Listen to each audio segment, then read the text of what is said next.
안녕하세요. 제가 이 영어 원서 앞에 한 2000단어 정도 분량을 통함기에서 올린 게 5월 9일이었습니다. 그리고 그 이후에도 꾸준히 해가지고 이제 3000단어 정도 분량을 외웠거든요. 그래서 그것도 기념으로 한번 통함기 하는 영상을 올려보겠습니다. 제가 이거를 통함기 하는 거는 그냥 이렇게 하루에 한 페이지씩 노트에 적고 그거를 외우는 게 한 20분 정도면 끝나거든요. 그래서 그거를 준비하고 그리고 뭐 마무리하는 것까지 다 해서 한 30분 정도 그 안에 공부가 다 끝나서 이렇게 하는 거고, 제가 만약에 여기서 이제 문장을 골라서 그거를 응용하는 연습을 하면은 그게 시간이 더 걸리더라고요. 그래서 지금은 제가 그냥 꾸준히 하기에 오히려 이 통함기가 더 그냥 시간이 적게 걸려서 이렇게 하는 거고, 일단 한 10,000단어 정도 분량을 통으로 외울 때까지는 이거를 계속 하려고 합니다. 그리고 이거를 하다 보니까 아무래도 이제 똑같은 거를 계속 반복해서 제가 소리내서 말하게 되잖아요. 그러다 보니까 제 발음에도 자꾸 신경이 쓰여가지고 발음책도 여러 권 샀거든요. 제가 예전에 봤던 발음책도 여러 권 있는데 이번에 또 다시 몇 권을 더 샀습니다. 이렇게 지금 5권의 발음책이 있는데 제가 예전에 가지고 있던 것도 한 3-4권 있었거든요. 그것도 봐서 뭐 기본적인 연음이나 발음 현상을 보긴 했는데 이번에 좀 다시 한번 발음을 좀 연습하고 싶어가지고, 원래는 기존에 갖고 있던 책 이거 하나만 가지고 보려고 했는데 또 보다 보니까 다른 설명이 자꾸 궁금하더라고요. 그래서 하나씩 추가하다 보니 5권이 됐습니다. 그래서 이것도 이 중에서 실제로 주력으로 볼 거는 결국은 하나를 정해야 되는데, 이건 제가 조금씩 보다가 저한테 제일 잘 맞는 하나가 정해지면은 그거 하나를 정해가지고 그냥 그것만 반복해서 보려고 합니다. 네, 그러면 3000단어 분량 통함기 하는 거 영상 한번 찍어보겠습니다. Frequently made excuses. Welcome to a book that will help you start a $1,000,000 business in a weekend. We tend to think that we are never ready, but you are. The fact is, ordinary people start profitable businesses every single day. You don't have to be rich, brilliant, or super experienced, but you do have excuses that have held you back in the past. Never again. Here are the 10 most common excuses and the exact chapters where we demolish them. 1. I don't have any good ideas. But you do have problems, and so do your friends and every other person in this world. That's all you need to generate $1,000,000 business ideas. After you learn the customer-first approach in Chapter 3, you'll have more business ideas than you'll know what to do with. 2. I have too many ideas. Choose the 3 you think will be the most fun to work with.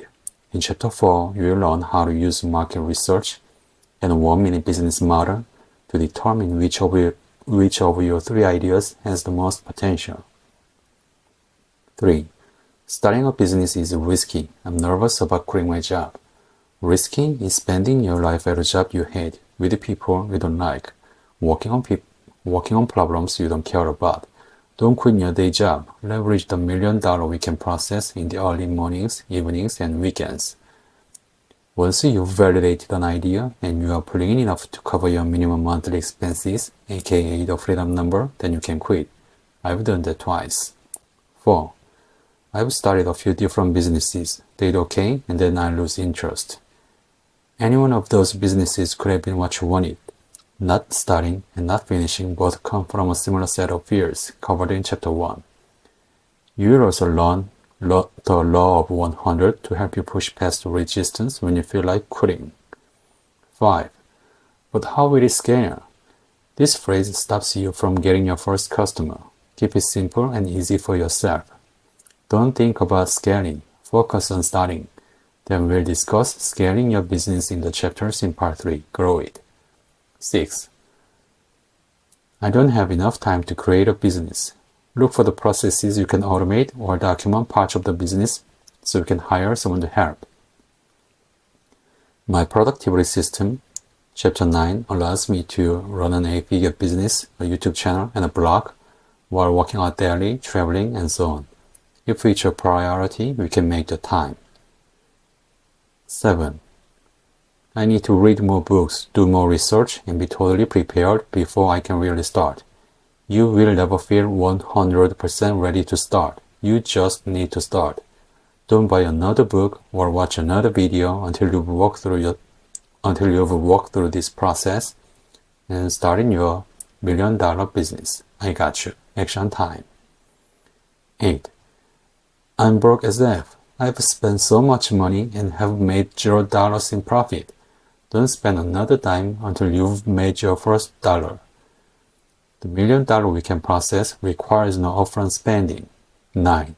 I'm not good at marketing. Marketing is easy when you have a product Marketing is easy when you have a product people want. Chapter 3 shows you step by step how to find ideas people are excited to give you money for. Then chapters 6, 7, and 8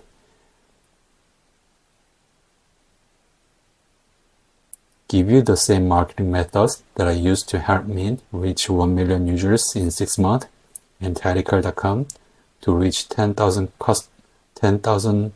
paying customers in 6 months. 10.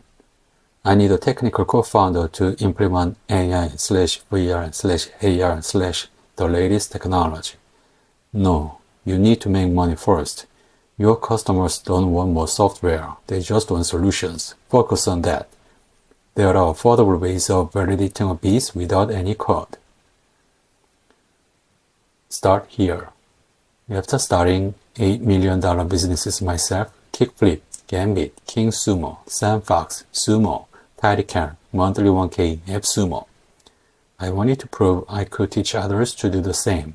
In trying to share the process, I realized that it consists of just a few core steps. I call these 3 steps the $1 million weekend process. 1. Find a problem people are having that you can solve. 2. Craft an irresistible solution whose $1 million plus potential is backed by simple market research. 3. Spend no money to quickly validate whether your idea is the real deal or not by pre-selling it before you build it. I knew I was onto something. Because early on, everyone who followed the process eventually launched a profitable side hustle or business. People like Michael Osborne, who used the 3 steps to turn his interest in real estate into a $83,000 a month consulting business. Or Jennifer Jones, who launched a $20,000 a year side hustle cookie business, Chocolate Chip for Me. Or Daniel Riefenberger, who turned working at the Apple Store into a $250,000 a year business to train people in how to use technology. The problem was, for every Michael, Jennifer, and Daniel, there were 1,000 entrepreneurs in my social media feeds who could never get started. It was a big mystery to me. If all the information you need to start a business is freely available, if the $1 million weekend process works if you just commit to it, why is it so hard to do for so many people? In 2013, I set out to solve that mystery and launched a course called How to Make $1,000 a Month Business. I started with a group of 5 beta testers, a programmer, a horse trainer, and 3 people with ordinary day jobs. All of them had everything they needed to start their own business. 2 weeks after we started, I was shocked to discover the entire group practically made 0 progress. To understand what had happened, I got everyone in a room together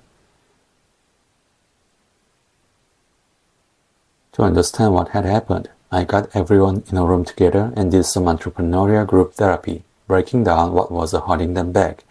It turns out it wasn't a lack of skill, desire, or intelligence. The whole group was derailed by the same 2 fears. 1. Fear of starting. At some point, people are told entrepreneurship is a huge risk, and you believed it. You figured more preparation, more planning, and more talking to friends would help you overcome your insecurities. But that inaction only breeds more doubt and fear. In actuality, the best way to learn what we need to know and become who we want to be is by just getting started. Small experiments repeated over time are the recipe for transformation in business and life. 2. Fear of asking. Soon after starting, the fear of rejection emerges. You have some impressive skills, an amazing product, every opportunity in the world, and you will never sell a thing if you can't face another person and ask for what you want. Whether you want them to buy what you're selling or help in another way, you have to be able to ask in order to get. Once you reframe a rejection as something desirable, the act of asking becomes a power on its own. I helped that early group and thousands since then to overcome these blocks. And if you stick with And if you stick with me through this book, I will help you overcome these fears and start your own $1,000,000 business. From now on, everything you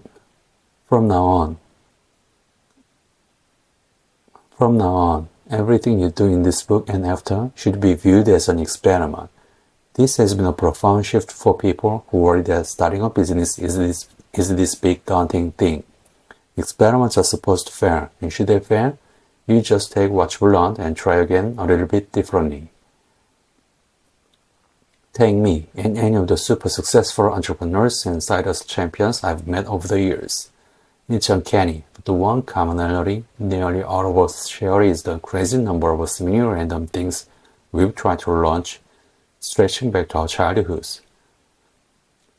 Online courses, self-published books, consulting, Airbnbs, affiliate marketing, a YouTube channel, a college dating site, and many more. And for all of us, almost all of these projects failed.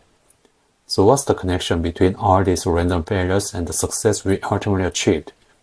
It's clearly not our expertise. No, it's because of our willingness to run small experiments. That we eventually succeeded is a byproduct of the fact that we just tried more things, period. That's what I call creator's courage. I believe everyone is born with this courage, and for those who lost it, this book will help you rediscover the ability to come up with ideas, starting, and have the courage to try them out. Asking. Leaping is all that matters. The most courageous creators just leap more, in spite of their fear, and successful creation eventually follows. If you trace back every big company to its beginning, it all started with a leap into the unknown and a tiny little experiment. Apple started as two guys who tried to build a computer kit that you can carry. Facebook started as a weekend project similar to How to Not for college students. Tesla started as a prototype of an electric car to convince car companies to go electric. Google started off as a research project. Airbnb started off in a weekend as a place to crash in someone's living room during conferences. Khan Academy started off as a set of 10-minute videos Sal Khan created for his cousins. AppSumo started as a way to get a deal on software I liked. Steve Jobs said, most people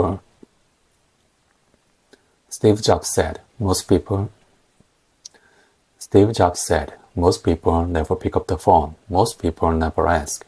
And that's what separates, sometimes, the people that do things from the people that just dream of them. You gotta act, and you gotta be willing to fail. Business is just a never-ending cycle of starting and trying new things. Asking whether people will pay for those things, and then trying it again based on what you've learned. If you are afraid to start or ask, you can't experiment. And if you can't experiment, you can't do business. This isn't about willpower or self-discipline. No one is gonna nag, scold, or intimidate you into starting a business. My personal favorite way to approach starting a business is to have fun. People do all kinds of scary things in the name of fun. Entrepreneurship is no exception. Make it fun, and you'll overcome the fear. So let's have some fun. Business is an amazing opportunity to learn about yourself, play with ideas, solve your own problems, help other people, and get paid all the while. Approaching it this way will free up your imagination, make you less judgy and critical of yourself, and allow you to open yourself up to the kind of playful experimentation I want you to practice. This will be the most fun, most productive weekend you've had in years. Why just a weekend? No time to chicken out. I've found from thousands of students that limiting time to a weekend, which everyone has, forces you to become inventive, focuses your attention only on the things that matter, and shows you how much more you can do with limitations. You have only 48 hours. Each chapter contains tried and tested challenges I've developed to get entrepreneurs out of their comfort zones and into the end zone. As you follow my instructions, tackle these challenges, and overcome your fears, You'll also be growing your $1 million business step by step. Here's how your $1 million weekend journey is structured. Part 1. Study. You will work your way through Part 1 in the 3 to 4 days leading up to the weekend. These chapters will rekindle your creator's courage, preparing you to hit the ground running at the weekend. In Chapter 1, I will show you how to apply the now, not how mindset that's critical to experimentation, and then calculate your freedom number so it's clear what you're working toward. In Chapter 2, you'll learn about rejection goals to help develop your ask muscle and practice the skill of asking that will empower you to build a $1 million business. Part 2. Build it. This is it, your $1 million weekend. I will walk your way through the $1 million weekend process where we will design, verify, and launch your $1 million weekend business. In chapters 3, 4, and 5, aka Friday, Saturday, and Sunday, you will go from 0 to $1 and land your first 3 paying customers and land your first 3 customers. To get there, you will learn techniques to generate profitable business ideas, determine which ideas have $1 million opportunities, and then take the 48-hour challenge to get your first paying customers. I want you to work fast and stay laser focused on going from idea to first customer. Can't get any real customers to give you money? Awesome! We will celebrate your victorious failure that take little time and no money, and look to quickly validate your next idea. Remember, a weekend is all you need. Part 3. Grow it. What gets you to your first dollar will get you to your first $1,000, and it's the leap to $100,000 and then to the $1 million that requires you to create a growth machine. The most powerful growth tool today for solopreneurs is a system of content creation, audience building, and email marketing. We will set up this system in chapters in 6 and 7. And each chapter is a challenge that delivers a concrete asset for your business. In Chapter 8, that asset is the experiment-based marketing approach that helped me grow Mint.com to reach 1 million users in just 6 months. It worked so well for Mint. I now use experiment-based marketing for every new product, service, or company I launch. Chapter 9 shifts the attention from the business back to your own personal development. Now that you're an entrepreneur, you're responsible for your productivity, your training, your growth, and your time. You will need a different approach and different system to organize your days, one that optimizes for your overall happiness above all else. If not, why do any of this, right? This, the final chapter, is about building not just a business but a life that you love. Challenge: $1 million weekend contract. Those people who found success from this material do one thing. They commit to the process and they follow it exactly. I want you to be successful and create a contract promising yourself to do the steps listed out in the book. This is your time to create your dream life. This contract will get you excited for the future and provide the necessary motivation in times of need. Contract with yourself. I commit to working toward my dream, having fun throughout the experience, facing my fears, and following every challenge in this book. The $1 Million Weekend Journal, script, templates, and more. If you want your very own journal to document your $1 Million Weekend, go to $1millionweekend.com and download the journal template. One scribble in this note could potentially be your $1 million business. The most successful students use their own journals to write down their progress, to stay focused and observe the ideas. I also included the template, script, and video tutorials of everything in this book. You can also scan the QR code if you don't like typing. It's absolutely free. Enjoy. Chapter 1. Just freaking start. begin before you're ready. Noah, today's your last day. The June day in 2006 was just like any other. I woke up at the Facebook house where I lived with the other guys who worked in Mark Zuckerberg's dream world. That morning, we all drove to the Facebook offices in Palo Alto. I sat down and began playing around with some modifications to a new feature I'd helped invent called status updates. Suddenly, the guy who'd hired me, who's now worth over $500 million, said, "Hey, let's go to the coffee shop across the street to talk about work."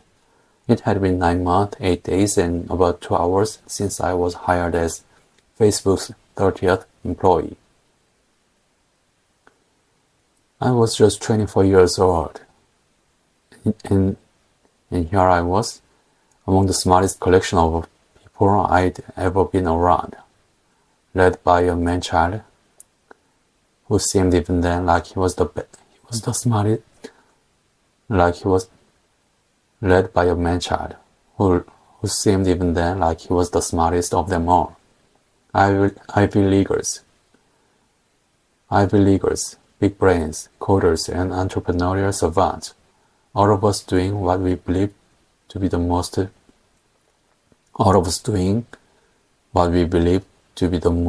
important, impactful work in the world. I got 0.1% of Facebook in stock, which in 2022 would have been worth about $1 billion. It was heaven.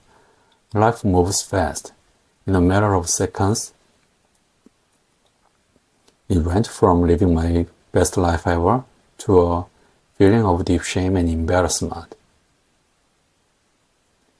Matt Kohler, early Facebook, LinkedIn, and a general partner at Benchmark called me a liability, a word I've heard echoing in my nightmares ever since. Most notable, while I was partying with my colleagues at Coachella, I leaked Facebook's plans to expand beyond college students to a prominent tech journalist. I was self-promoting, using my role and experiences at Facebook to throw startup gatherings at the office and write blog posts on my personal website. As the company grew from baby to behemoth, the talents that allowed me to thrive in startup chaos became, well, liabilities in the structure of a corporation. "Is there anything I can do to stay? Anything at all?" I pleaded. Matt just shook his head. In 20 minutes, it was done. 네, 이렇게 3,000단어 분량, 3,000단어를 아마 좀 더 넘을 것 같은데요. 이 정도 분량의 통함기를 다시 한번 해봤습니다. 이게 한 2번 정도 오늘 연습하고 나서 한 건데도 뒷부분은 약간 기억이 정확하지 않은 부분이 있네요. 이렇게 마무리하겠습니다.